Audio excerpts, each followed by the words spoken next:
The end of the 80s brought with it the third generation of the 5 Series.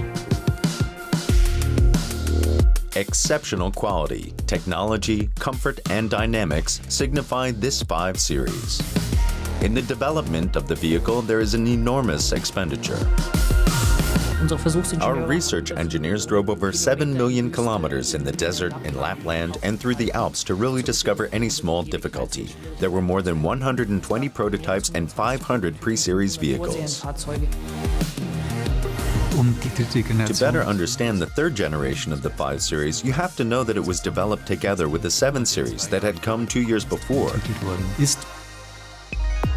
For this reason, the 5 Series of the third generation also adopted in many parts the design of the 7 Series. For the first time, the characteristic BMW kidney joined to the body.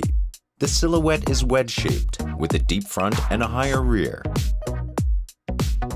You can see that this vehicle was designed with regard to aerodynamics. With an air drag coefficient of 0.3, the car remained a benchmark for many years. The interior is more luxurious and larger than its predecessor.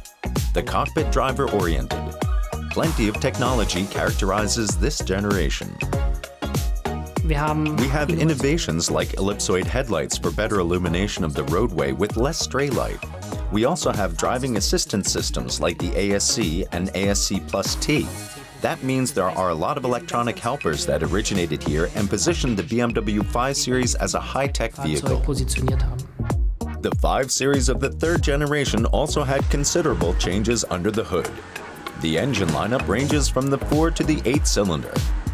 We have for the first time with the BMW 5 Series the range between a 518i and the V8 model starting in '92. That means from 113 to 286 horsepower. Since then, we always have a large variety of motors. In 1991, BMW offers for the first time the 5 Series as a touring.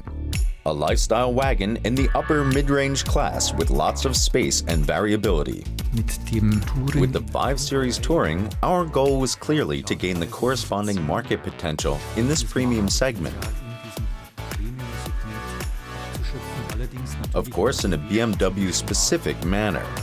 This can be seen, for example, with the very special hatchback, with the rear window that opens separately. Also added at this time a very special sunroof, and so on. Things that you couldn't find with our competitors back then. In 1991, the BMW 5 Series also came on the market with all-wheel drive. The revolutionary thing was the first electronic distribution control. It was completely variable and could be distributed between the front and the rear axle, and that was unrivaled amongst our competition. It was an important technological step because we introduced a technology that we're still using today, of course further developed. It was also at the same time the start of our fulfillment of customer requests from the USA, specifically in comparison to all the SUVs that came out back then. So that was more or less our first response. A special highlight are these two 5 Series. The artists Matazo Kayama and Esther Malangu designed two vehicles that have enriched the BMW art car collection since the start of the 90s. With the third generation of the 5 Series, BMW climbed to the top of the upper mid-range class. Until 1996, this generation of vehicles was sold approximately 1.3 million times.